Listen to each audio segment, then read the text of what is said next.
Very good morning everyone. चलिए start करते हैं lecture. So what we discuss in the last class, हमने section 94 और 95 पूरा समझ लिया था, पढ़ लिया था। किसी को प्लीज कोई भी दिक्कत हो उन दोनों सेक्शंस में तो मुझे बताइए। मैं थोड़ा सा इस पर डिक्टेशन देके we will move forward from these provisions. हम आगे चलेंगे आज। कोई प्रॉब्लम है सर इन प्रोविजंस में? ओके, किसी इलस्ट्रेशन में कोई प्रॉब्लम है? ओके फाइन, देन लिखने स्टार्ट कीजिए। थोड़ा सा लिखना स्टार्ट कीजिए।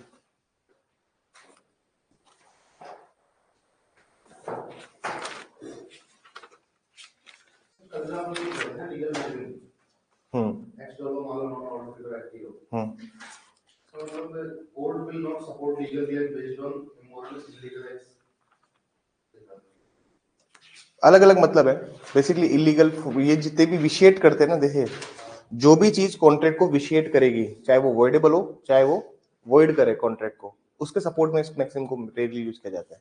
तो वॉइडेबल में भी आप जाओगे या फिर इलीगल के सेंस में भी जाओगे तो इलीगल वॉइड बना देता है 23-24 इंडियन कॉन्ट्रैक्ट एक्ट।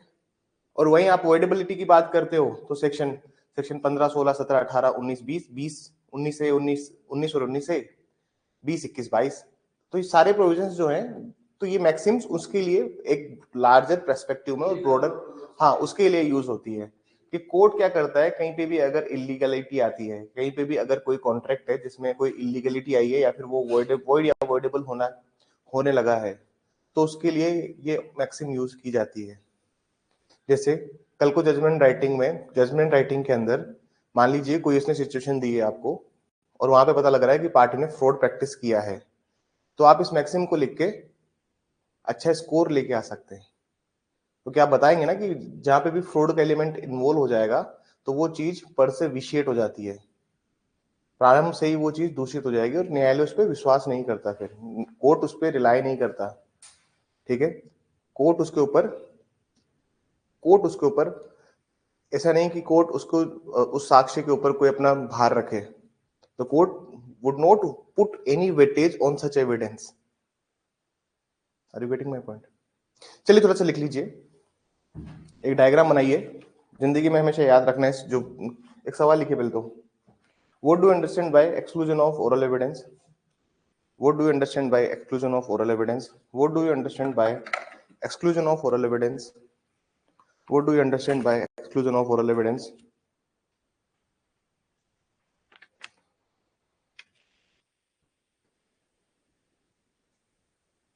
मौखिक साक्ष्य के अपवर्जन के विषय के बारे में आप क्या समझते हैं? मौखिक साक्ष्य के अपवर्जन के विषय में आप क्या समझते हैं?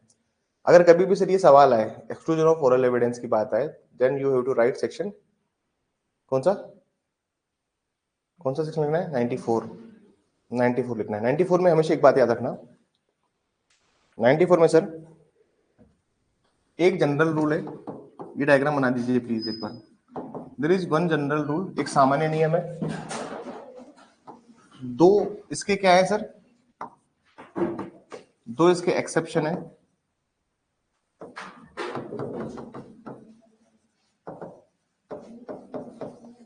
और इसके तीन क्या है सर? तीन एक्सप्लेनेशन है। तो मेंस लिखते समय आपको you have to write all this thing. एक बार डायग्राम बना लीजिए ताकि आपको हमेशा याद रहे कि कुछ मिस आउट नहीं करना है। ये डायग्राम नोट कीजिए, फिर मैं आंसर लिखाना स्टार्ट करता हूं।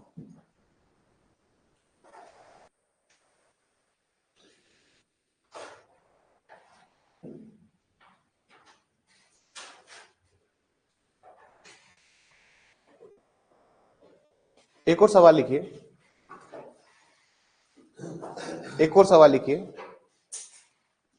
What is in the writing? It shall only proved by the writing. What it shall be in writing? It shall only proved by writing. जो कोई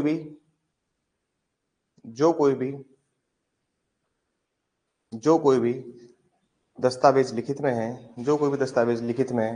उसे केवल लिखित साक्ष्य द्वारा ही साबित किया जाएगा।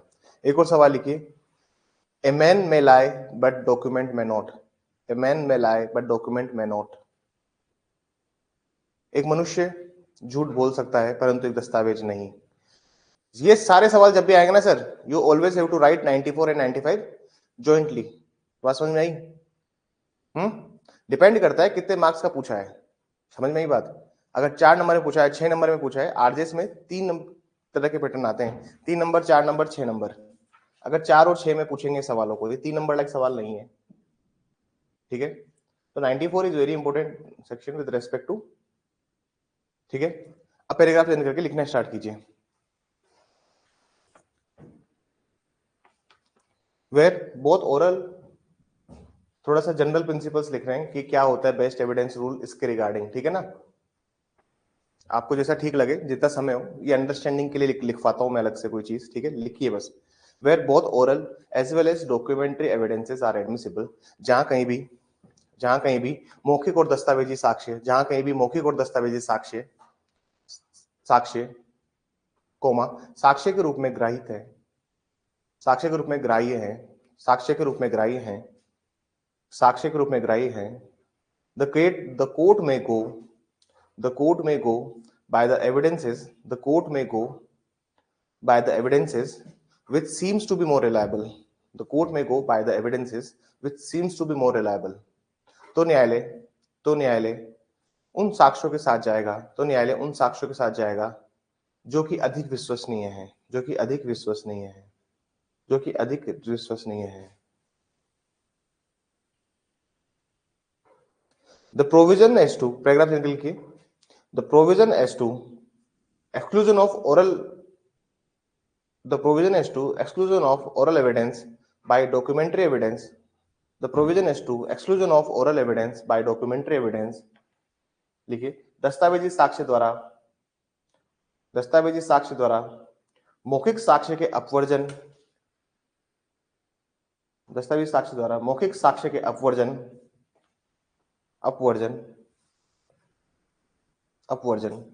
के बारे में प्रावधान oral by documentary evidence are based on rule of best evidence, प्रावधान साक्ष्य के सर्वोत्तम नियम पर आधारित है, साक्ष्य के सर्वोत्तम नियम पर आधारित है। पैराग्राफ सिंपल किए, where the fact to be proved is embodied, where the fact is to be proved embodied in a document, जहां कहीं भी किसी तथ्य को साबित किया जाना दस्तावेज के रूप में है, जहां कहीं भी किसी तथ्य को साबित किया जाना दस्तावेज के रूप में है। Here the document can be either primary or secondary evidence. Here the document may be either primary or secondary evidence. यहाँ दस्तावेज प्राथमिक व द्वितीयक दोनों हो सकते हैं, यहाँ दस्तावेज प्राथमिक व द्वितीयक दोनों हो सकते हैं, प्राथमिक व द्वितीयक दोनों हो सकते हैं। But as per the rule of best evidence, किंतु सर्वोत्तम साक्ष्य नियम के अनुसार जो कुछ भी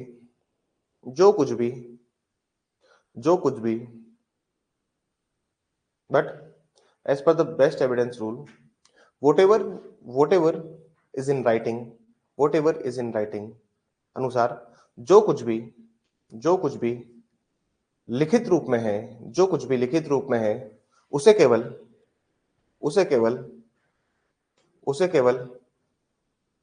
केवल लिखित साक्ष्य द्वारा ही साबित किया जा सकता है, whatever is in writing then it must be proved by the writing only, paragraph निकल के सेक्शन 94 एंड 95, धारा 94 और 95 इसी सिद्धांत पर आधारित है, सेक्शन 94 एंड 95 ऑफ द भारतीय साक्ष्य अधिनियम, सेक्शन 94 एंड 95 ऑफ द भारतीय साक्ष्य अधिनियम incorporate such principle incorporate such principle.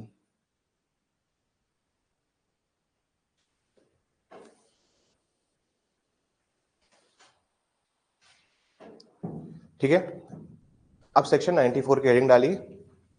वो एक बेसिक सिद्धांत लिखा है हमने, ठीक है ना सर?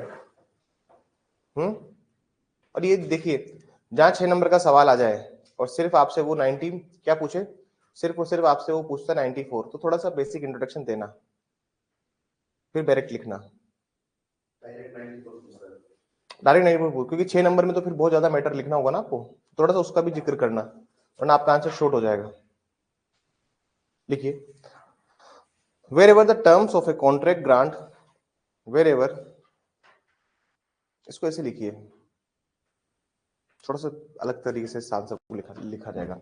लिखिए, the general rule is that, सामान्य नियम ये है कि the general rule is that, the general rule is that, सामान्य नियम ये है कि wherever the terms of contract, wherever the terms of contract, comma grant और disposition of the property, सामान्य नियम ये है कि जहां कहीं भी कोई सुविधा या अनुदान, जहां कहीं भी कोई सुविधा या अनुदान या संपत्ति का कोई वर्णन, संपत्ति का कोई वर्णन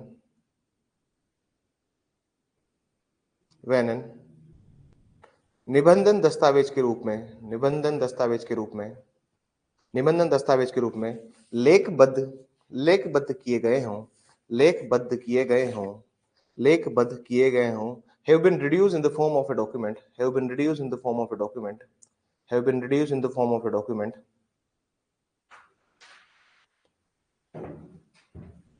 and तथा तथा जो विधि द्वारा दस्तावेज के रूप में, जो विधि द्वारा दस्तावेज के रूप में लेखबद्ध होना अपेक्षित हो, जो विधि द्वारा दस्तावेज के रूप में लेखबद्ध होना अपेक्षित हो, and it is required by law to be reduced in writing, and it is required by law to be reduced in writing,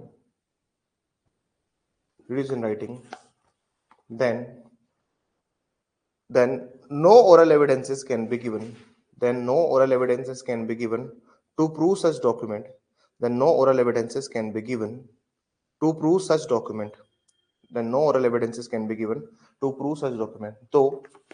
तो ऐसे दस्तावेज को साबित करने के लिए मौखिक साक्ष्य नहीं दिया जाएगा, तो ऐसे दस्तावेज को साबित करने के लिए मौखिक साक्ष्य नहीं दिया जाएगा, नहीं दिया जाएगा, नहीं दिया जाएगा। पैराग्राफ से निकल के, however, हालांकि however, if the party satisfied the conditions under, if the party satisfied the conditions under, if the party satisfied the conditions under section 60, हालांकि यदि पक्षकार धारा 60 की परिस्थितियों को साबित कर देती है, हालांकि पक्षकार धारा 60 की परिस्थितियों को साबित कर देती है, तो द्वितीयक साक्ष्य दिए जा सकते हैं, तो द्वितीयक साक्ष्य दिए जा सकते हैं। Then secondary evidence can be given, then secondary evidence can be given, then secondary evidences can be given।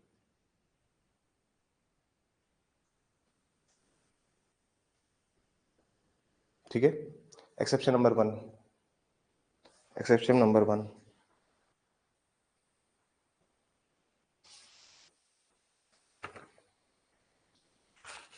ठीक है, सब सामान्य नियम हो गया सर।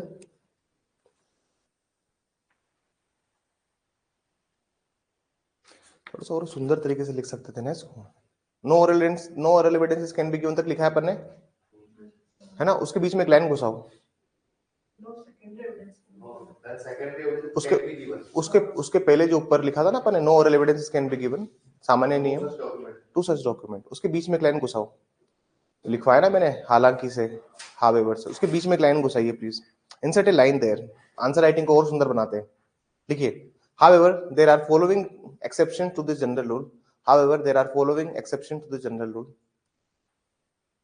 देखिए, कोई भी आंसर परफेक्ट नहीं होता, सुनिएगा बात, कोई भी आंसर परफेक्ट नहीं है। आप मेहनत करके जितना अच्छा लिखोगे आप, तो आप जब खुद से अंदर से आइडियाज लिखने लग जाओगे और उसको कैसे सुंदर बनाना है, तो आप आंसर राइटिंग क्या है, एक कला है। जैसे तुमको बर्तन बनाना है तो तुम एक दिन में सीख जाओगे क्या?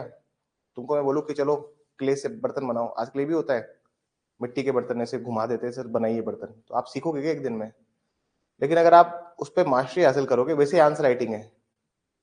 However, there are following exceptions to the general rule.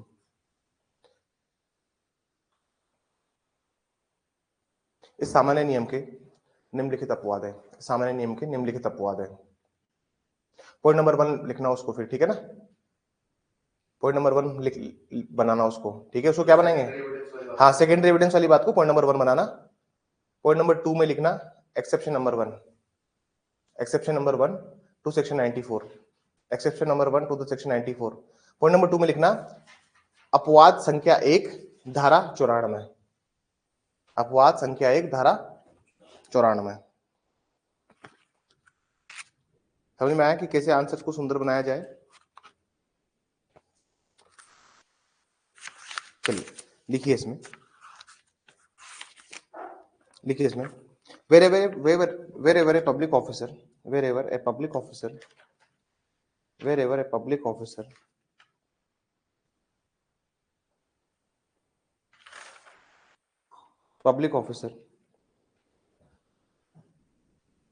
is required by law to be appointed in writing, to be appointed in writing, जब कभी यह विधि द्वारा अपेक्षित है कि, जब कभी यह विधि द्वारा अपेक्षित है कि किसी लोक अधिकारी की नियुक्ति लिखित रूप में हो, किसी लोक अधिकारी की नियुक्ति लिखित रूप में हो, किसी लोक अधिकारी की नियुक्ति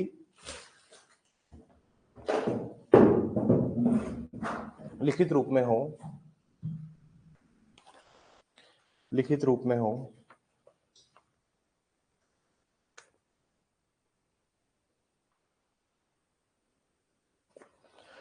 और यह भी दर्शित किया जाता है कि, और यह भी दर्शित किया जाता है कि उसने लोक अधिकारी के रूप में कार्य किया है, और यह भी दर्शित किया जाता है कि उसने लोक अधिकारी के रूप में कार्य किया है, और यह भी दर्शित किया जाता है कि उसने लोक अधिकारी के रूप में कार्य किया है। And it is also shown that, and it is also shown that, and it is also shown that that that such person has acted, that such person has acted, that such person has acted, such person has acted, has acted, has acted as such officer, as such officer, then then then such writing, then such writing by which he was appointed need not to be proved, then such writing by which he was appointed need not to be proved। तो उस लेखबद्ध दस्तावेज को, तो उस लेखबद्ध दस्तावेज को जिसके द्वारा उसे नियुक्त किया गया है उसे साबित नहीं किया जाएगा। उस लेखबद्ध दस्तावेज जिसे उसके द्वारा नियुक्त किया गया है तो उसे साबित किया जाना आवश्यक नहीं है। समझ में आई बात? भैया अगर कोई आदमी किसी डॉक्यूमेंट से अपॉइंट हुआ है, बताया था एग्जांपल इसका मैंने, तुमको जज बना के भेज दिया है मैंने, कहाँ भेज दिया है, कहाँ भेज दिया था मैंने आपको? शिव ग्राम न्यायालय, शिव कहाँ भेजा था? शिव भेजा था ना, बाड़मेर। अब मान लीजिए वहां पे आप गए, आपने बोला कि मैं यहाँ पे नया सिविल जज हूँ, ठीक है ना, तो आपसे पूछेगा क्या पियोन या रेटर, आपसे पूछेगा क्या, हाँ लाओ दिखाओ सर कागज दिखाओ, आपका अपॉइंटमेंट लेटर दो, पूछेगा आपसे वो? उसने आपसे पूछा नहीं, उसने बोला सर ये रहा कोर्ट, अभी 9 बजे 10 बजे आप जाके डायस पे बैठ गए, आपने 4-5 जजमेंट दे दिए एक ही दिन में जाके, एक ही दिन में जाके क्या दे दिया आपने, 4-5 जजमेंट डिलीवर कर दिए, और 4-5 डिलीवर करके आपने बहुत सारे ऑर्डर्स पास कर दिए, बेल दे दी लोगों को। इच्छा तो थी ना जज बनने की, बन नहीं पाए वो अलग बात थी, लेकिन हमने क्या किया सर, जाके सब जजमेंट देना और ये सब सारे काम एक साथ एक ही दिन में पूरा कोर्ट हिला दिया। 5 दिन से काम किया आपने, 5 दिन में आपने 10-15 डिस्पोजल कर दिए। आपको ये लगने लगा कि कल को अगर पता भी लगेगा हाईकोर्ट को, तो हाईकोर्ट देखेगा मेरा काम, तो हाईकोर्ट खुश होगा और मुझे परमानेंट जज बना लेगा। समझ में आई बात? अब तुमसे नहीं मांगा डॉक्यूमेंट, उसको पता है ना कि ये थोड़ी पूछा जाएगा यार, उसको साबित करने के लिए नहीं कहा तो कोई बात नहीं। सेकंड पॉइंट लिखिए, थर्ड पॉइंट लिखिए, मतलब थर्ड हो गया ना। लिखिए सेक्शन 94 एक्सेप्शन नंबर 2, अपवाद संख्या 2, अपवाद संख्या 2 धारा 94, अपवाद संख्या 2 धारा 94। लिखिए इसमें wherever wherever wherever a will admitted wherever a will admitted to probate in India, जहां कहीं भी जहां कहीं भी जहां कहीं भी भारत में विलो को प्रोबेट मिला हुआ है, जहां कहीं भी भारत में विलो को प्रोबेट मिला हुआ है, विलो को प्रोबेट मिला हुआ है, तो वह प्रोबेट द्वारा ही साबित की जाएंगी, तो वह प्रोबेट द्वारा ही साबित की जाएंगी in India. Then it may be proved by then it may be proved by will only then it may be proved by will only then it may be proved by will only। ठीक है, paragraph लिखिए, स्पष्टीकरण एक, explanation number 1।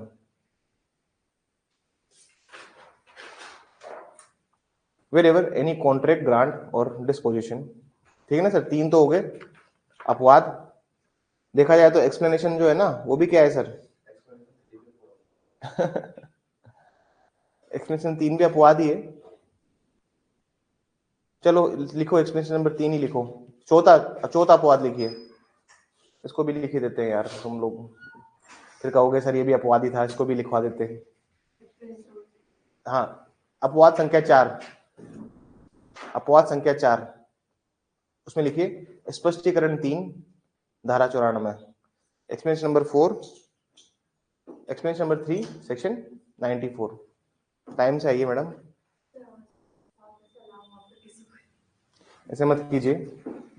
मेरी mummy हमेशा एक बात बोलती थी, मेरी माता जी जो है वो हमेशा बोलती है कि कभी जब मैं लेट उठता हूँ तो हमेशा बोलती कि बेटा आप तकिए को बोल के सोइए कि उठना है जल्दी। सुना है आपने कभी कभी बोला आपकी माँ ने ऐसा कि तकिए को बोल के सो कि जल्दी उठाए? इसका मतलब क्या होता है? एक साइकोलॉजिकल बात है।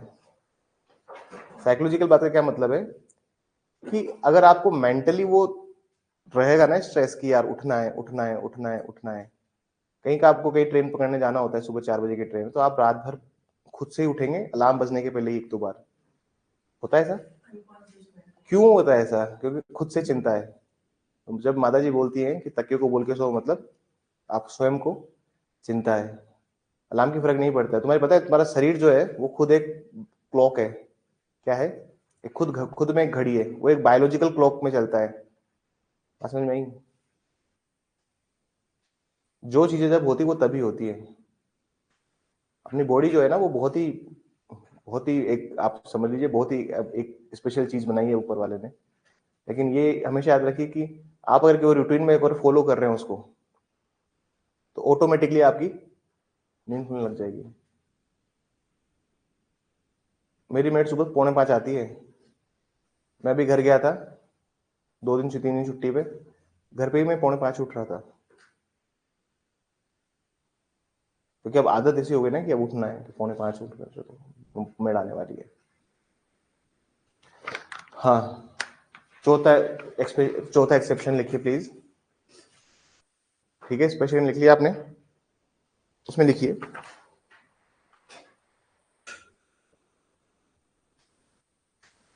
any statement which is other than the fact of the document, any statement which is other than the fact of the document, any statement which is other than the fact of the document,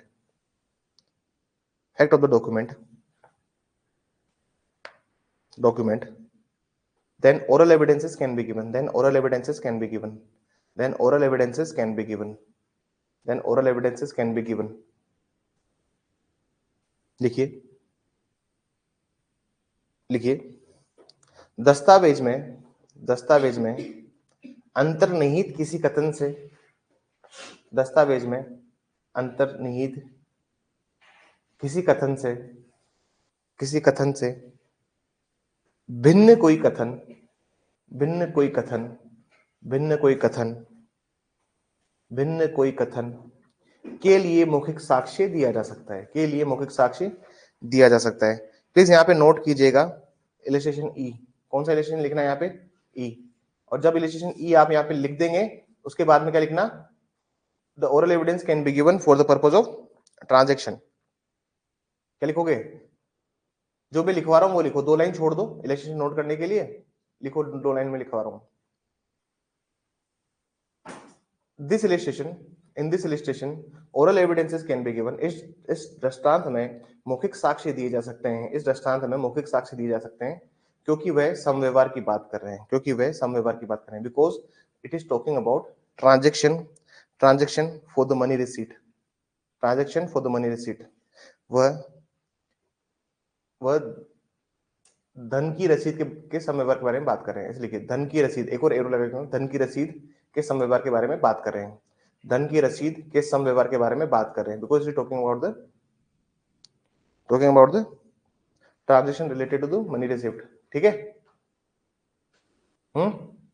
मोर और less वही समझ में आएगी बात। तो ये 4 अपवाद है किसके, 94 के। Very well. तो कहने का मतलब ये है, एक अपवाद तो सर जनरल रूल के अंदर ही दिया हुआ है, 2 एक्सेप्शन इसने अलग से दिए थे, और एक एक्सप्लेनेशन भी क्या है, अपवाद ही है ना। जो डॉक्यूमेंट में नहीं लिखा हुआ उसके अपार्ट फिर कुछ कोई चीज है, तो उसके लिए आप क्या दे सकते हो, ओरल एविडेंस।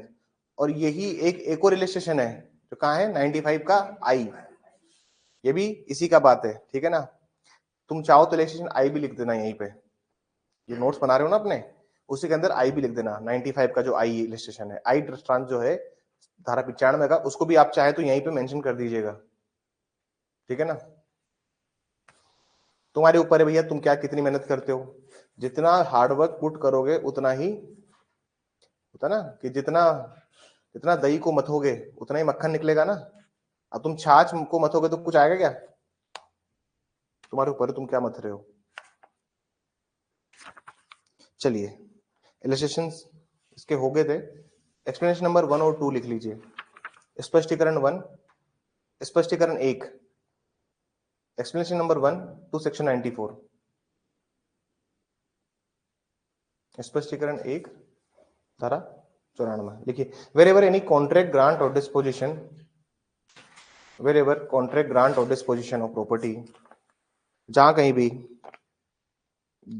भी कोई संविदा अनुदान या संपत्ति का वैनन या संपत्ति का वैनन या संपत्ति का वैनन, contract grant or disposition of property is in more than one document, is in more than one document, एक से अधिक दस्तावेज में अंतर्विष्ट है, एक से अधिक दस्तावेज में अंतर्विष्ट है, then section 94, then section 94 applies equally on each document, then section 94 applies equally on each document।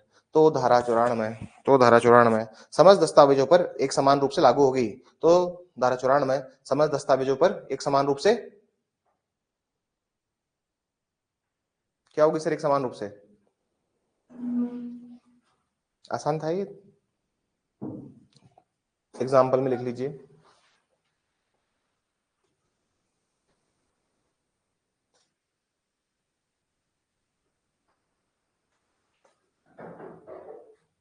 A guest faculty contract for more than 10 year, a guest faculty contract for more than 10 year, for more than 10 year, 10 वर्ष से अधिक, 10 वर्ष से अधिक, 10 वर्ष से अधिक।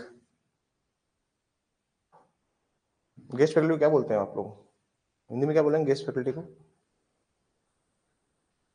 10 वर्ष से अधिक, अधिक के रूप में गेस्ट फैकल्टी द्वारा सुविधा, गेस्ट फैकल्टी लिख दीजिए। इतना क्या है हिंदी में, इतना थोड़ा तो ऊपर नीचे चलता है यार, पर हिंदी में लिखना प्लीज, गेस्ट फैकल्टी को इंग्लिश में मत लिखना।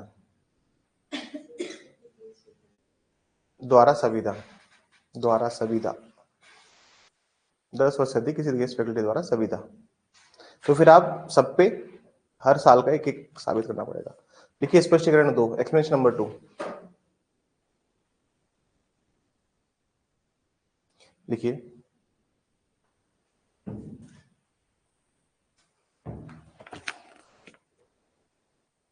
wherever there are more original than one, wherever there are more original than one, जहां कहीं भी एक से अधिक मूल दस्तावेज हैं, जहां कहीं भी एक से अधिक मूल दस्तावेज हैं, जहां कहीं भी एक से अधिक मूल दस्तावेज है, wherever more more originals than more than one, यहाँ पे then जो आएगा ना THEAN वाला आएगा, कंपैरिजन हो रहा है ना, then one, हाँ ए नहीं आएगा यहाँ पे, हाँ more than one comma comma more than one comma then, अब यहाँ पे THEN वाला आएगा, then then then then only one original need to be proved, then only one original need to be proved, तो केवल एक मूल दस्तावेज द्वारा साबित किया जा सकेगा, तो केवल एक मूल दस्तावेज द्वारा साबित किया जा सकेगा। आपके पास 10th की मार्कशीट है, 12th की मार्कशीट है, डोमिसाइल है, डेट ऑफ बर्थ पता लगानी है, 10th की मार्कशीट, 12th की मार्कशीट है, there are so many marksheets.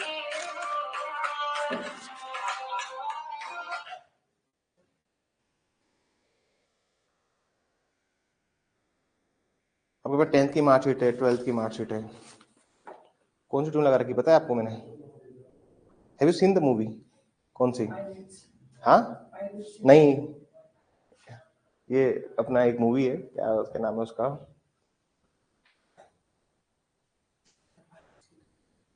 Kamal Haasan की मूवी थी, अभी आई थी 2 साल पहले, हॉटस्टार पे है, इसमें रोलेक्स नाम का एक विलन होता है। Have you seen that movie?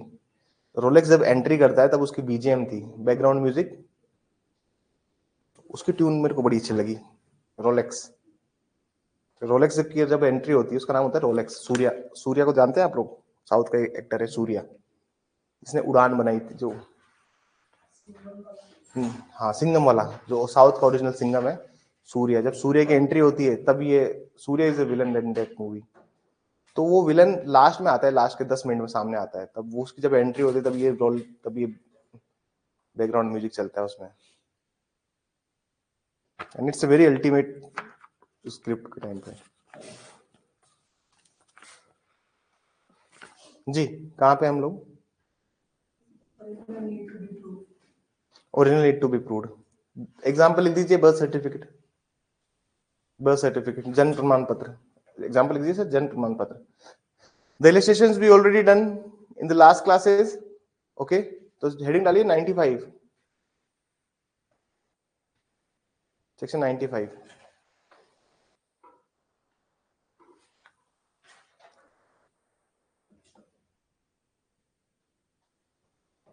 देखिए section 95 is an extended version of section 94.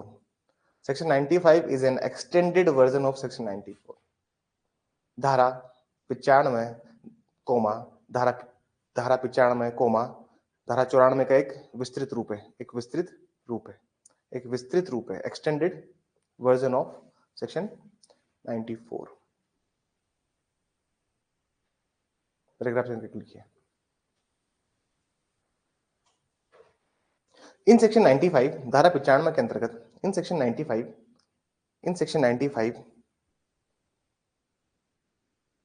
wherever any contract grant or disposition, जहां कहीं भी कोई सुविधा कोमा अनुदान या संपत्ति का वर्णन, डिस्पोजिशन ऑफ द प्रॉपर्टी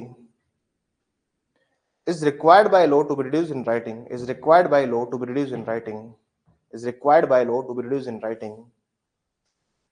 संपत्ति का वर्णन विधि द्वारा लेखबद्ध किया जाना अपेक्षित है, अपेक्षित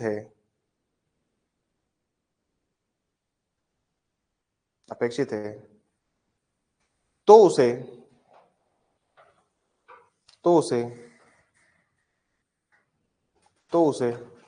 धारा 94 के अनुसार then it shall be proved by section 94, तो उसे धारा 94 के अनुसार साबित किया जाएगा, धारा 94 के अनुसार साबित किया जाएगा। and no oral evidences, और कोई मौखिक साक्ष्य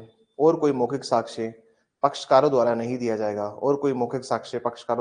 जाएगा, and no oral evidences shall be given by, and no oral evidences shall be given by, and no oral evidences shall be given by, and no oral evidences shall be given by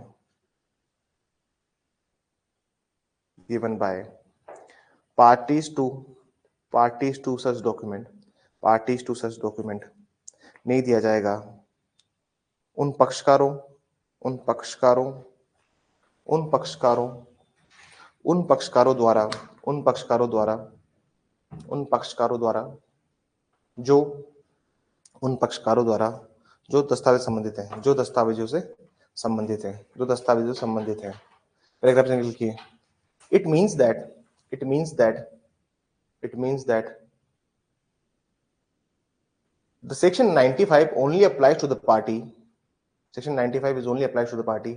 इसका अर्थ ये कि paragraph में लिखना है, इसका अर्थ ये है कि धारा 95 केवल पक्षकारों पर ही लागू होती है, केवल पक्षकारों पर ही लागू होती है, only apply to the party। it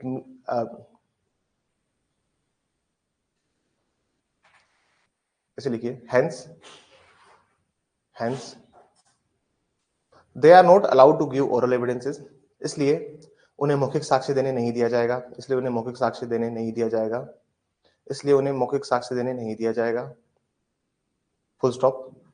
however हालांकि कोमा हाउएवर कोमा हालांकि कोमा हाउएवर कोमा हालांकि द थर्ड पार्टीज हालांकि तृतीय पक्षकार मौखिक साक्ष्य दे सकते हैं। However third parties can give evidences for the purpose of contradicting, varying, for the purpose of contradicting, varying, adding, or substituting its term, or substituting its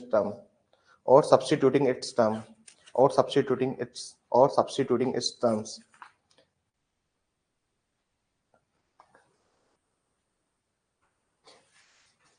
क्या लिखा था लास्ट वर्ड बताइए मुझे एक बार। I want to connect the dots from there। Hindi में last line बताइए। साक्ष्य दे सकते हैं यदि दस्तावेज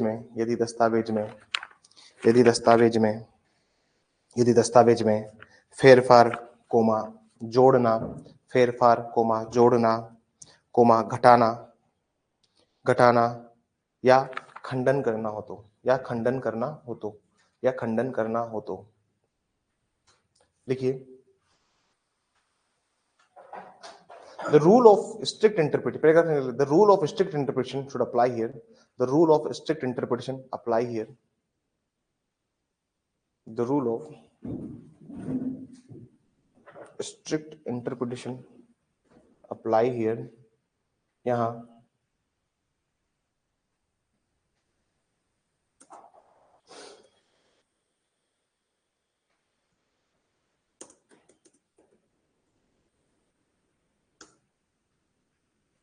यहां धारा 95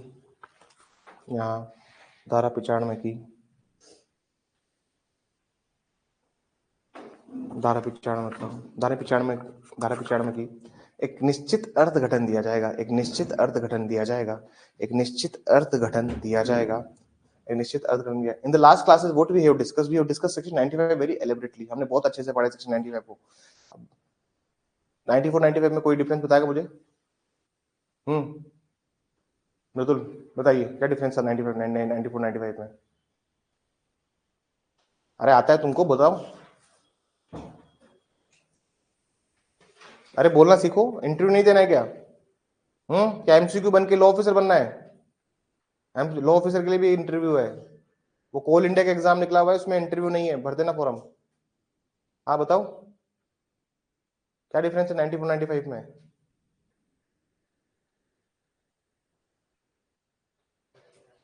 हाँ जी हेमराज, क्या डिफरेंस है दोनों में?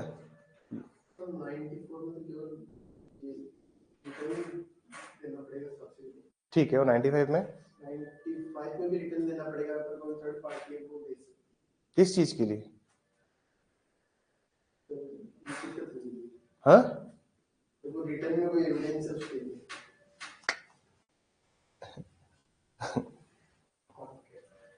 हाँ जी एकता, क्या व्हाट इज डिफरेंस बिटवीन 94 95? 95 में ना जो ओरल एविडेंस है वो पार्टीज नहीं दे सकती। हाँ पार्टीज नहीं दे सकती, यस। किस चीज के लिए? ये adding. Yes very good, this is the main difference. 94 95 में ज्यादा डिफरेंस नहीं है। देखिए सर बिल्कुल सिंपल सी बात है। अरे पढ़ना ये तो ना कि शरीर ही है पे, बुद्धि जो है वो यहाँ नहीं है, the mind is not here. 94 में सर कोई भी चीज डॉक्यूमेंट में है तो ओरल एविडेंसेस नहीं दिए जाएंगे, सिंपल सी बात है। बाय एनीवन, बाय पार्टीज हो या थर्ड पार्टीज हो, कोई भी ओरल एविडेंसेस नहीं देगा अगर कोई चीज रिटर्न में है तो। इसके 4 एक्सेप्शन है, we have already discuss those exceptions. 95 में अगर आप कोई भी चीज ऐड करना चाहते हो, घटाना चाहते हो, या फिर सब्सट्रैक्ट करना चाहते हो, सब्स्टिट्यूट करना चाहते हो, वेरी करना चाहते हो, फेर फार करना चाहते हो, तो आप क्या क्या दे सकते हो सर? ओरल एविडेंस दे सकते हो। थर्ड पार्टी जो ओरल एविडेंस दे सकती है। डॉक्यूमेंट में कुछ चेंज करने हैं सर, ये सबसे इंपॉर्टेंट बात है। किस चीज के लिए? डॉक्यूमेंट में कुछ चेंज करना है। पर्पस क्या होना चाहिए? डॉक्यूमेंट में कुछ चेंज करना है। एक रिटर्न एग्रीमेंट हुआ था, पार्टी बता रही कि नहीं नहीं सर हमारे साथ हम इस पे एग्री नहीं थे, we have agreed on something different terms, हम कुछ अलग अंतर वस्तु थी, हम उस पर हमने एग्री किया था। अब पार्टीज ओरल एविडेंस नहीं दे सकती, लेकिन अगर किसी थर्ड पार्टी के सामने बात हुई थी तो वो आके ओरल एविडेंसेस दे सकता है।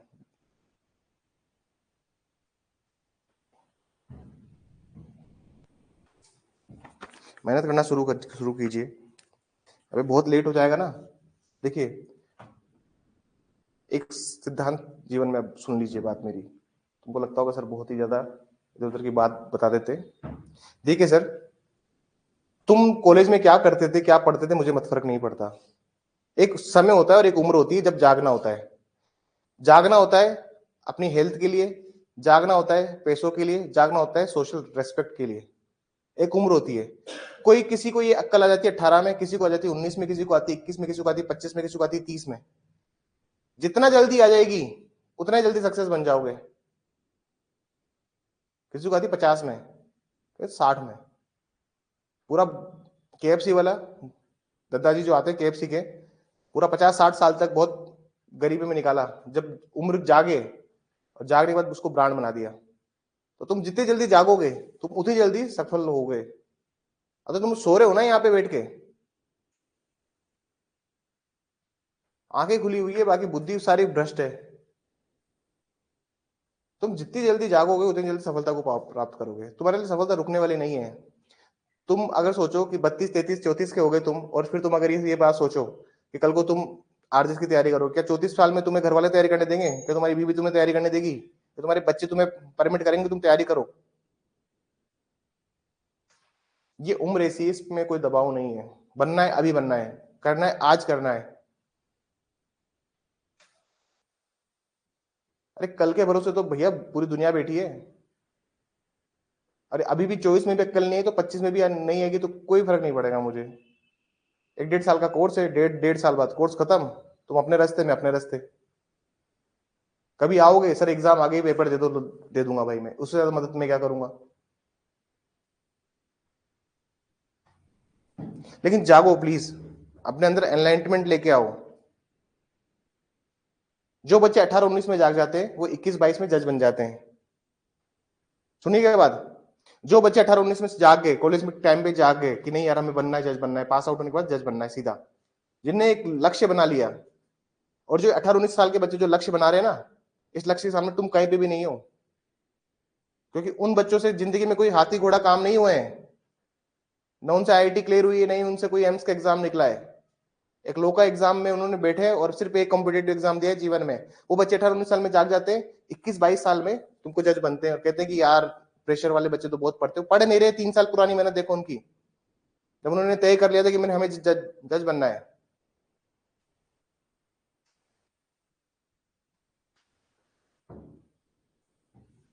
पूरी की पूरी 2 दिन दिए मैंने इस लेक्चर को, और उसके बाद भी मैं पूछ रहा हूँ what is the difference between these two, तो there are some person in the classroom. मुझे पता है 100 के 100% बच्चे नहीं बता सकते, लेकिन मैं चाहता हूँ 100 के 100% बच्चे बताएं। अब मुझे खुश करने के लिए बताओ यार, क्या कर लोगे पास आउट, क्या कर लोगे?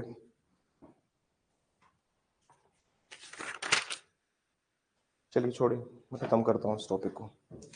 And that's why the reason I don't want to teach you long, because you guys don't deserve it. हम लोग डिजर्व नहीं करते, दिस इज द प्रॉब्लम। तुम कहते हो ना कि सर प्लीज लंबा पढ़ाइए, अच्छे से पढ़ाइए, नहीं मैं पढ़ा दूंगा, मैं तो ले लूंगा टाइम, अपना समय जो है। और बच्चा मेरे पास क्यों आता है? क्योंकि उसको अच्छे से पढ़ना है। बच्चा मेरे पास क्यों आता है? क्योंकि उसको अच्छे से पढ़ना है। पढ़ा और भी रहे मार्केट में, लेकिन आप इतने डिटेल में जाके पढ़ाते हो, इसलिए बच्चा आता है। और कुछ बच्चे हैं जिनके लिए मैं डिटेल में पढ़ाता हूँ। सही बताऊं मैं, there are few students in the class who are the source of my motivation. जो जज बन जाएंगे, उनके अंदर वो पोटेंशियल है। जब एडमिशन लिया तब नहीं थी, लेकिन अब दिखने लगी है पोटेंशियल, क्योंकि वो लगातार हार्डवर्क कर रहे हैं। और कुछ बच्चे हैं जो लगातार एक्सक्यूज मारते रहते हैं। लिखिए please. There are following exceptions, there are following exception to this section, there are following exception to this section।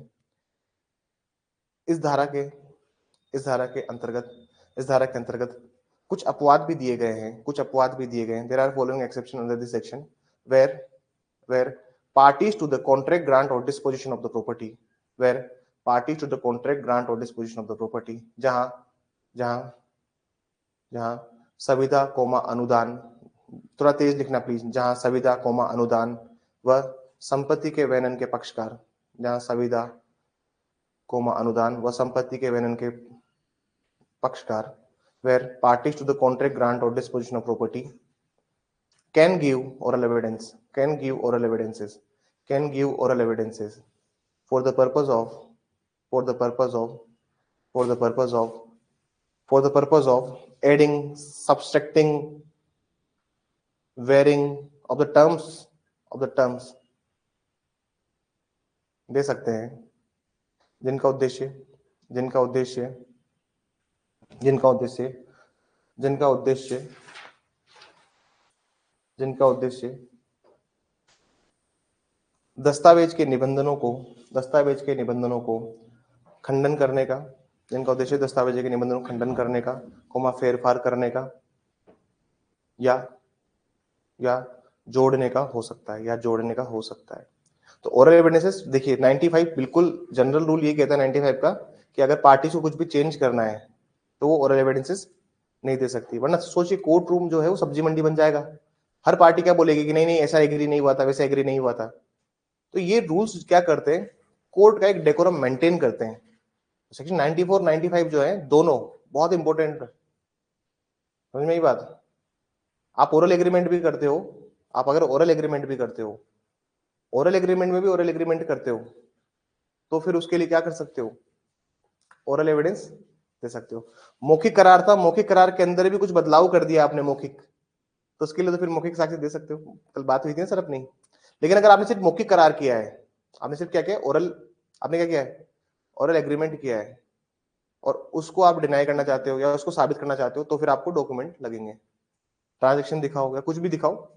General rules are general rules, यहां कंफ्यूज मत होना।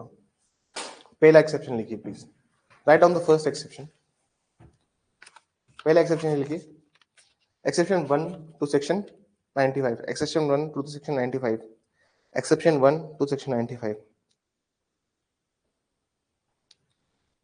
लिखिए। wherever any document जहां कहीं भी कोई दस्तावेज, जहां कहीं भी कोई दस्तावेज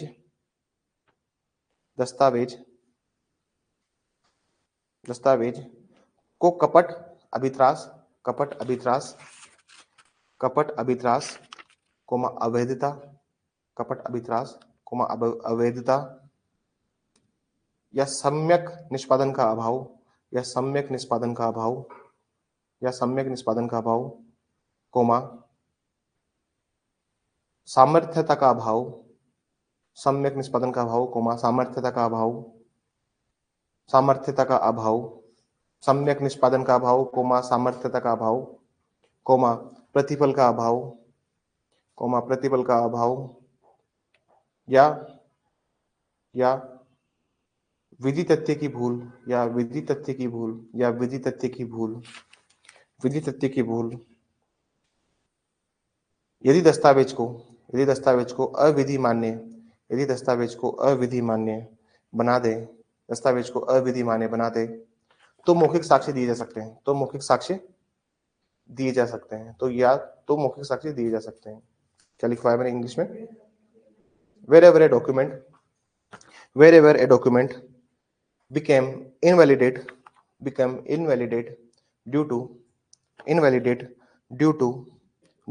fraud, intimidation, illegality, want of due execution, illegality, want of due execution, capacity,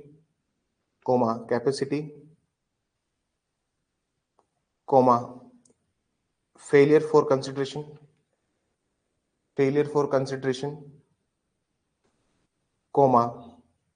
mistaken fact or law, then parties can adduce oral evidences. Mistaken fact or law, then party can adduce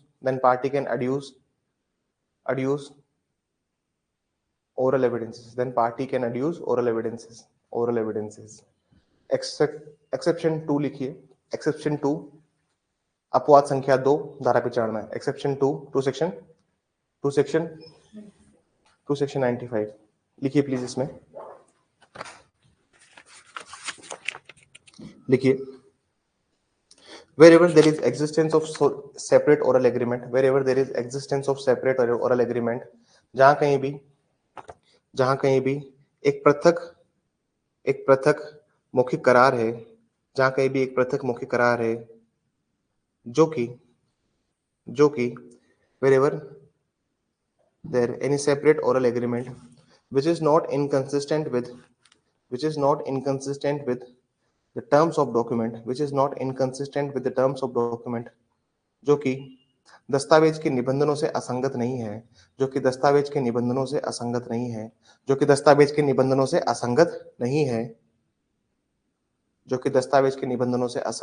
है,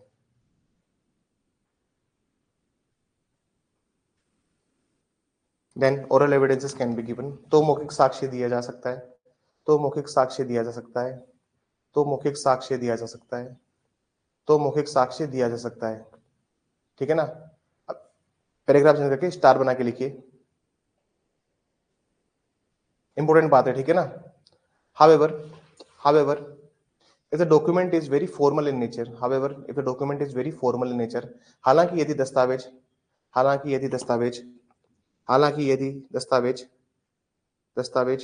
एक प्रारूपिक दस्तावेज है, तो न्यायालय however where the document is formal in nature, then oral evidence cannot be adduced, oral evidences cannot be adduced।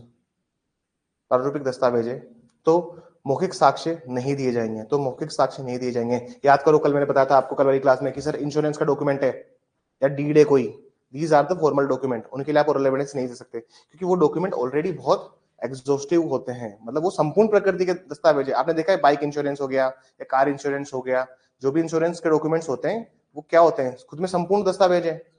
उनको क्या चाहिए? दूसरे से चाहिए। बात समझ में आई? आज क्लास में सवाल का जवाब वही नहीं दे पाए जो घर जाके पढ़ते नहीं है, या क्लास में कंसंट्रेट होकर नहीं बैठते, और घर जाके तुम पढ़ भी लेते ना एक बार, क्योंकि तुम जवाब देने में समर्थ होते। मुझे अच्छा नहीं लगता तुम लोगों को रोज रोज डांटते हुए, लेकिन प्लीज दुखी मत किया करो। तुम क्या चाहते हो तुम्हारा फैकल्टी हमेशा दुखी रहे? हाँ, कभी तो खुश कर दिया करो कि क्लास में हर एक बच्चे से पूछा है। मेरे लिए तो आप हर एक बच्चा जरूरी है, भले तो तू कोने में बैठे उधर बैठ। ये थोड़ी ना कि तुमने फीस दी तो मतलब तो अब तुम जानो अपना, तुम अपने रास्ते में, अपने रास्ते, तुम आओ तो अच्छा, ना आओ तो अच्छा। वो वाले फैकल्टी नहीं हूं मैं, लेकिन तुम वाला फैकल्टी बनने में मजबूर कर रहे हो मुझे जवाब ना देके, क्योंकि ऐसे तो भैया मेरे अंदर बीपी शुगर हो जाएगा एक दिन। हाँ डिटेल में पढ़ाने के बाद भी अगर तुम दुखी करते रहोगे तो मैं क्या बीपी का मरीज बन जाऊंगा। फिर मेरे को सब लोग क्या कहेंगे कि बच्चों की टेंशन मत लिया करो सर, सब ये कहे ना घर वाले, बच्चे आते तो अच्छा, नहीं आते तो अच्छा, उनको पढ़े नहीं पढ़े। मेरे को नहीं अच्छा लगता ना ये सब यार, क्योंकि मैं भी जुडिशियल एस्पिरेंट रहा हूँ ना। मैं चाहता हूँ कि जो जो कमियां गलतियां जो मैंने देखी इस फील्ड में वो आप लोग ना करें। एक्सेप्शन नंबर 3, अपवाद संख्या, अपवाद संख्या 3 धारा 95। Exception number 3 section 95। लिखना स्टार्ट कीजिए। Wherever there is existence of separate oral agreement, wherever there is existence of separate oral agreement, जहां कहीं भी किसी पृथक मौखिक करार का अस्तित्व है, जहां कहीं भी किसी पृथक मौखिक करार का अस्तित्व है, wherever there is existence of separate oral agreement by which it constitutes a condition precedent, by which it constitutes a condition precedent, जिसके द्वारा कोई पूर्वभावी शर्त, कोई पूर्वभावी शर्त होना संलग्न है, जिसके द्वारा कोई पूर्वभावी शर्त होना संलग्न है, संलग्न है, पूर्वभावी शर्त होना संलग्न है,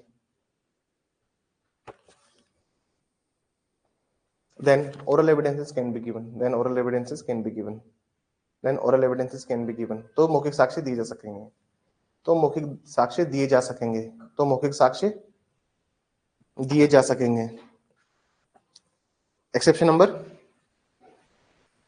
4, एक्सेप्शन नंबर 4 लिखिए। Wherever there is existence of separate distinct subsequent oral agreement, wherever there existence of distinct subsequent oral agreement, जहां कहीं भी एक सुभिन्न पाश्चिक मौखिक करार का अस्तित्व है, जहां कहीं भी एक सुभिन्न पाश्चिक मौखिक करार का अस्तित्व है, अस्तित्व है,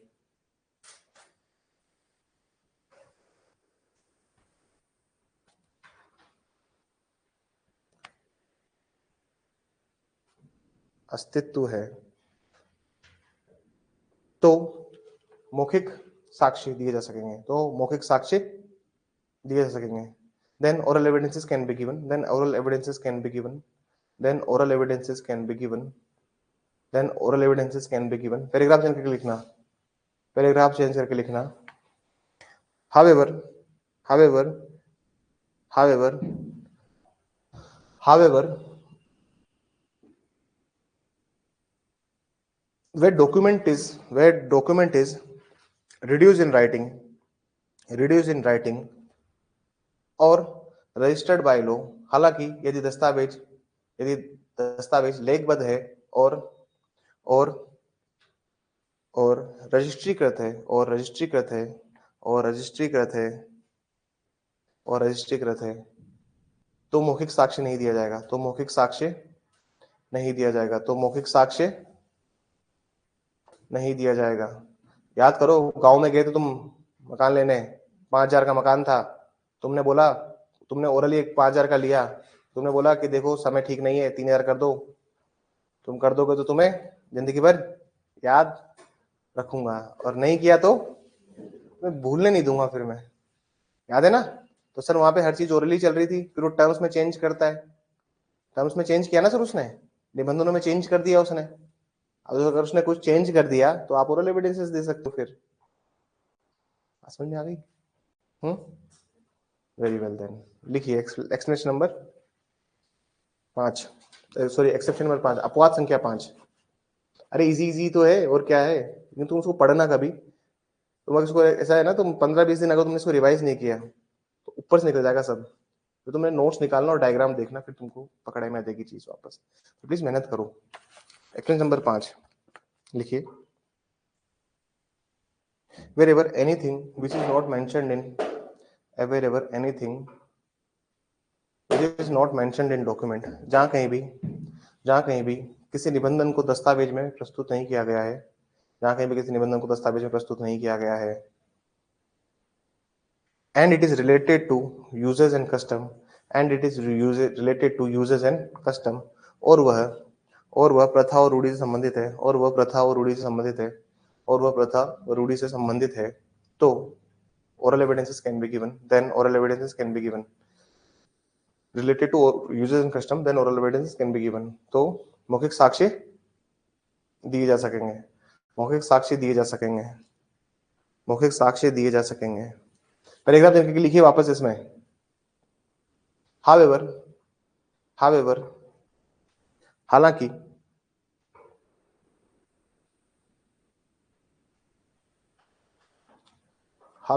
हालांकि this custom or uses should not be inconsistent with the terms of document। However, this custom or uses should not be inconsistent with the terms of document। हालांकि ये रूढ़ि और प्रथा, ये रूढ़ि या प्रथा, हालांकि ये रूढ़ि या प्रथा दस्तावेज के निबंधनों के साथ असंगत नहीं होने चाहिए, दस्तावेज के निबंधनों के साथ असंगत नहीं होने चाहिए। आ जाइए एक्सेप्शन नंबर 6 में आ जाइए, ठीक है ना सर। उसका वो था, अलग से लिखवा दिया उसको भी साथ में ही। अपवाद संख्या 6, धारा 95 लिखिए।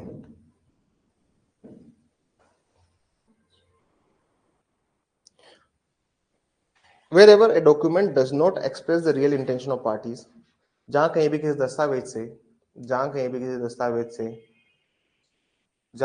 दस्तावेज से पक्षकारों का आशय स्पष्ट नहीं होता है। Wherever a document does not express the real intention of parties, जहां कहीं भी इस दस्तावेज से पक्षकारों का आशय स्पष्ट नहीं होता है।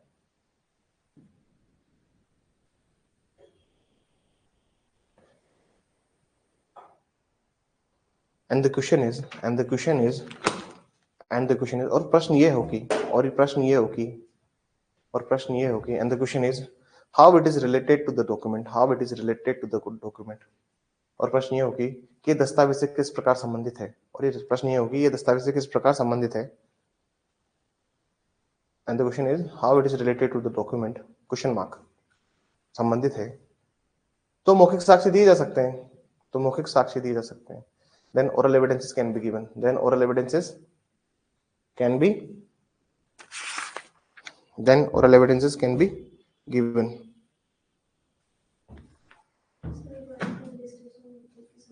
कौन सा, क्या लेजिस्लेशन,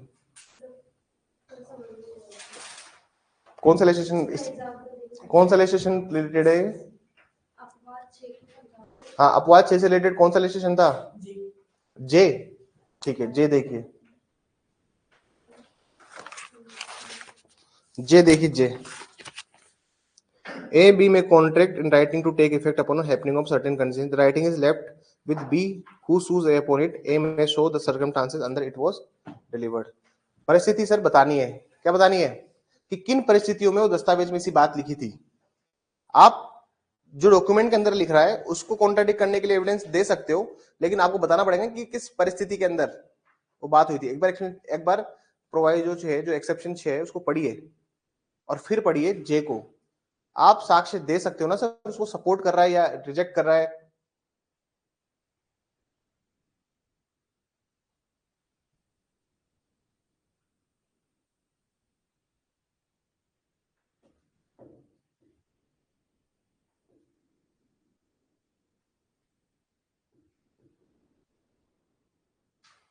कब से एग्जाम है? No idea.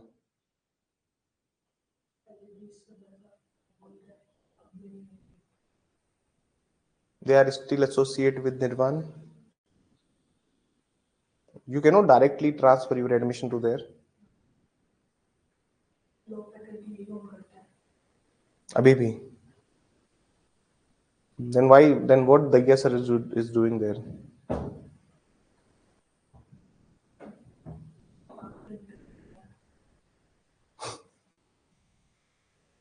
ओके, समझ में आ गई गणित? परिस्थितियों के लिए तुम क्या दे सकते हो सर? तुम बताओगे तो सही ना कि किस परिस्थिति में लिखी गई थी बात। ऐसे मान लो, सुनिए बात, शहर में एक बीमारी हो गई, मान लीजिए डेंगू फैल गया और सबको चाहिए पपीता। क्या चाहिए? पपीता। मैंने 100 किलो पपीते बोले। कितने बोले? मैंने किया नजरुल से एग्रीमेंट, भाई 100 किलो पपीते हर दिन मेरे को डिलीवर चाहिए, ठीक है ना? नजरुल ठीक है सर, मैं करा दूंगा व्यवस्था। इससे मैंने एग्रीमेंट कर लिया। बाद में बीमारी हो गई एकदम से कम। अब 100 किलो पपीते 2 दिन पुराने नहीं बिक रहे, या तो हर दिन 100 किलो पपीता लाके दे रहा है। तो मैं सो कह रहा हूँ भाई 100 किलो थोड़ी मंगाए थे मैंने तो यार 10 किलो बोला था, तो 100 किलो कहाँ से ला रहा है? तो बता सकता है ना कि किस परिस्थिति में बोला था, डेंगू केसेस बढ़ रहे थे इसलिए आपने मंगवाए थे। समझ में ही बात। तो कंडीशंस किस कंडीशन में हुआ है, और आप जो ये चेंजेस बता रहे हो इसको डिनाई करने के लिए या फिर इसको असर्ट करने के लिए आप ओरल एविडेंस दे सकते हो कि उस टाइम ऐसी परिस्थिति इस वजह से तूने हाँ किया था। हो सकता है ना कि जैसे मान लो कल को गवर्नमेंट बोल दे कि ताजमहल बनाएंगे एक और जयपुर में, ठीक है? अब किशनगढ़ चला गया मैं मकराना, जाके मैंने सारा मार्बल का स्टॉक खरीद लिया, बाद में मालूम पड़ रहा है कि गवर्नमेंट एक रिप्लिका बनाएगी इस कमरे की जितनी। हमें बात समझ में आई? और जिससे मैंने एग्रीमेंट किया था मार्बल खरीदने का, वो बोलेगा नहीं कि सरकार खरीदने वाली थी इसलिए आया था मेरे पास, अब ये बोल रहा है कि नहीं नहीं इतना नहीं चाहिए। बोल सकता ना कि मैं बोलूँ 100 मेट्रिक टन मेरे को मार्बल चाहिए, अब बाद में मना करो नहीं नहीं नहीं इतना नहीं चाहिए, इतना नहीं चाहिए। भाई कैसे बनना नहीं चाहिए? एग्रीमेंट किया तो पूरा कर। तो बताया कि किस किस कंडीशन में ये हो रहा है। हम्म, समझ में आ गई बात? ठीक है, चलिए फिर बहुत अच्छी बात है।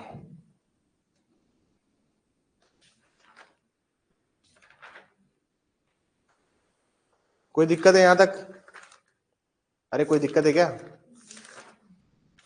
मुझे लगता है अच्छे से समझ में आया हुआ तुम्हें। अब जिसको समझ में नहीं आया होगा प्लीज पूछ लीजिएगा, ठीक है ना? एक सवाल लिखिए, what do you understand by ambiguity? What do you understand by ambiguity? संदिग्धता से, संदिग्धता से आप क्या समझते हैं? संदिग्धता से आप क्या समझते हैं? संदिग्धता से आप क्या समझते हैं? एम्बिग्यूटी।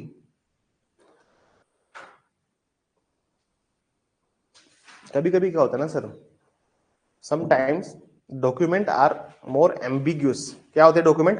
संदिग्ध होते हैं, उनसे सर कुछ अर्थ नहीं निकलता दस्तावेज का। ऐसा होता है सर, कभी कभी कोई डॉक्यूमेंट क्या होते हैं, संदिग्ध होते हैं।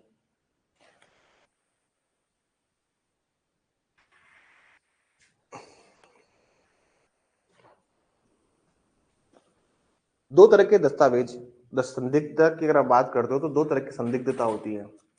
एक होते हैं सर, तो सर लिखिए इसमें, wherever the language used, wherever the language used और मीनिंग यूज इन डॉक्यूमेंट, जहां कहीं भी दस्तावेज की भाषा वह अर्थ, वह अर्थ स्पष्ट नहीं है, वह अर्थ स्पष्ट नहीं है, wherever the language use or meaning use in document is not clear, स्पष्ट नहीं है, then such document is called ambiguous document, then such document is called ambiguous document, then such this document is called ambiguous document।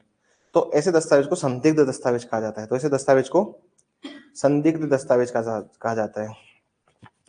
ऐसे दस्तावेज को संदिग्ध दस्तावेज कहा जाता है। दो तरह के डिफेक्ट होते हैं सर। कौन कौन से डिफेक्ट होते हैं सर? डायग्राम बनाइए। एक होता है पेटेंट डिफेक्ट,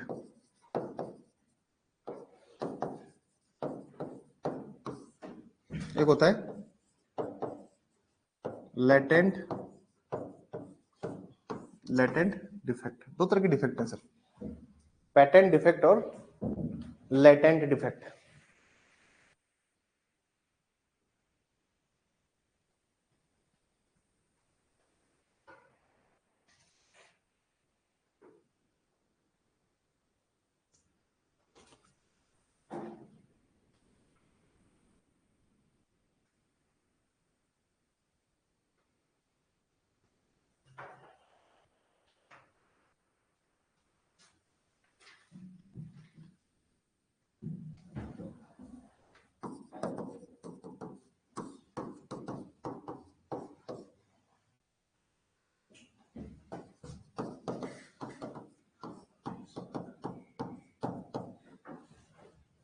पेटेंट डिफेक्ट और लेटेंट डिफेक्ट, दो डॉक्यूमेंट में दो तरह के डिफेक्ट्स होते हैं, दो तरह की त्रुटियां हैं डॉक्यूमेंट में।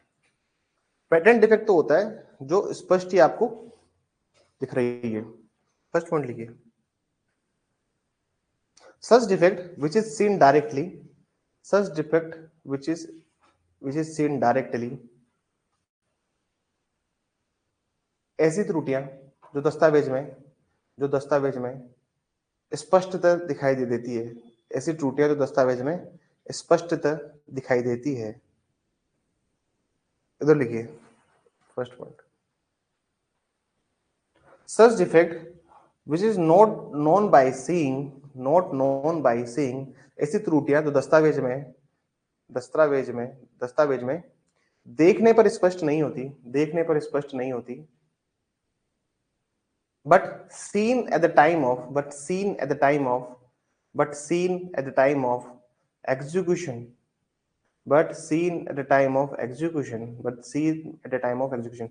परंतु निष्पादन के समय पता लगती है, परंतु निष्पादन के समय पता लगती है। मतलब आप डॉक्यूमेंट को पता नहीं पाओगे कि सर ये डॉक्यूमेंट में मिस्टेक है। एग्जांपल देखिए, पेटेंट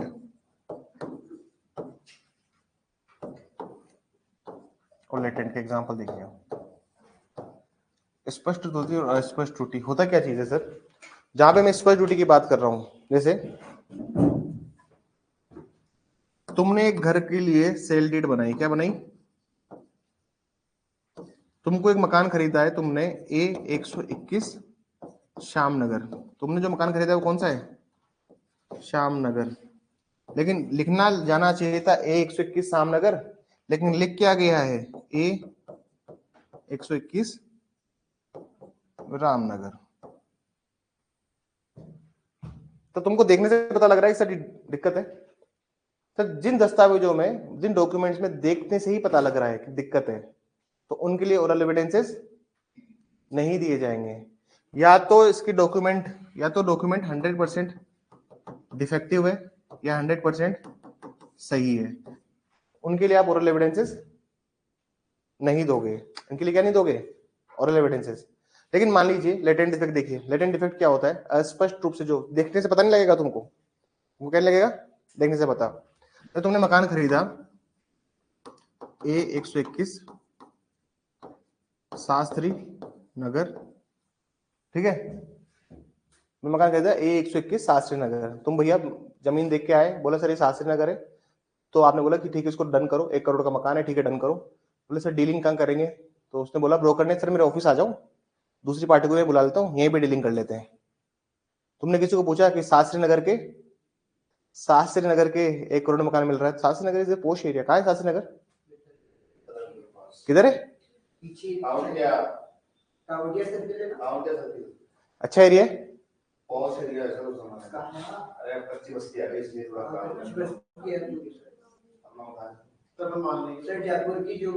ठीक है, अरे it's okay, I don't know. मतलब मान लीजिए बहुत पोश एरिया था, उसने फोन किया शुभम जैसे आदमी को, तो उसने बोला बहुत पोश एरिया, ले लो सर 1 करोड़ का मिल रहा है, खरीद लो। मैं जयपुर में नहीं रहता, तो मैंने कहा ठीक है यार, शुभम तो रहता है, ओके डन। जब मैं मकान देखने गया तो ये शास्त्री नगर जो था, ये वो शास्त्री नगर नहीं है जिसको मैं सोच रहा था। ये शास्त्री नगर कुछ और शास्त्री नगर था। हो सकता है ना कि जयपुर में 2 शास्त्री नगर हो। तो जब आप उस मकान को आप वहां गए, मौके पे पहुंचे, तब पता लगा, अरे यार ये तो फ्रॉड हो गया। हो सकता है ना, ये तो फ्रॉड हो गया। तुम क्या पता जयपुर के फिजिकल वेरिफिकेशन नहीं आया हो, तुम उस फोटोज में मंगाए हो कि अच्छा हाँ बात हो गई लोगों से, शुभम जैसे लोगों से, मधुल से बात करनी चाहिए थी। पोश एरिया है, मालूम पड़ा तो कच्ची भट्टा बस्ती है। हाँ अब बताओ, वहां पे ऐसे हालात है और ये कह रहा है कि बहुत नहीं सर पोश एरिया है, तो हम तो खरीद लिया 1 करोड़ में। हाँ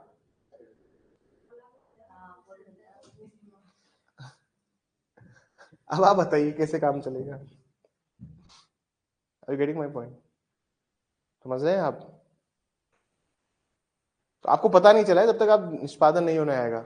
जैसे मान लीजिए एक और एग्जांपल देता हूं, जैसे कोर्ट ने डिग्री पास कर दी, ऐसे कोर्ट ने डिक्री पास कर दी। सर क्लेम था आपका कितने का, कितना क्लेम था, 5 लाख का। लेकिन जब डिक्री पास हुई तो उसमें क्या हुआ सर, 1 जीरो कम हो गया। जैसे 1 जीरो कम हुआ और जब आप गए बैंक में जाके कि सर ये डिक्री आई है, आपके अकाउंट में कितने आए, सिर्फ और सिर्फ 50,000। बोलोगे ना कि सर ऐसा कैसे, डॉक्यूमेंट जो है, डिक्री भी तो एक डॉक्यूमेंट ही है टेक्निकली। आप जाके ओरल एविडेंस दोगे, ओरल एविडेंस दोगे ना, और लगाओ कौन सी एप्लीकेशन, सीपीसी में कौन से सेक्शन की एप्लीकेशन लगेगी, सवाल ये है। पढ़ा दिया मैंने आपको, 152 153 किसके लगेगी एप्लीकेशन, बताया था ना मैंने कि जजमेंट में अर्थमेटिकल या फिर क्लेरिकल मिस्टेक हो तो आप जाके उसको ठीक करवा सकते हो। 152 तो हमने बताया उस टाइम, मैंने आपको कहा था कि सर इसकी एप्लीकेशन लगेगी। तो जाके पैसे पार्टी ने एप्लीकेशन लगाई तो पार्टी बोलेगी ना सर जब मैं निष्पादन कराने गया तो मेरे अकाउंट में सिर्फ 50,000 ही आए, क्योंकि डिक्री जो ओरिजिनल जजमेंट में तो 5 लाख लिखा है, लेकिन यहाँ पे कितना लिख दिया आपने, बात समझ में आई, टेक्निकली समझे। तो सर जहां पर भी लेटेंट डिफेक्ट होगा, अस्पष्ट त्रुटि होगी, उसके लिए आप ओरल एविडेंसेस दे सकते हो। लिखिए सेकंड रीजन, लिखिए सेकंड रीजन लिखिए, oral evidences can be given, मौखिक साक्ष्य दिए जा सकते हैं। इधर लिखिए, इधर सॉरी, इधर लिखिए no oral evidences can be given, मौखिक साक्ष्य नहीं दिए जाएंगे। स्पष्ट त्रुटि में लिखिए मौखिक साक्ष्य नहीं दिए जाएंगे, no oral evidences can be given, no oral evidences can be given. इधर लिखिए, please write here, oral evidences can be given, मौखिक साक्ष्य दिए जाएंगे, मौखिक साक्ष्य दिए जाएंगे, मौखिक साक्ष्य दिए जाएंगे। इसके कौन कौन सेक्शन से होंगे सर, ये था सेक्शन 96 97 और ये बनेगा 98, लिखिए इधर लिखिए 98 99 100 101।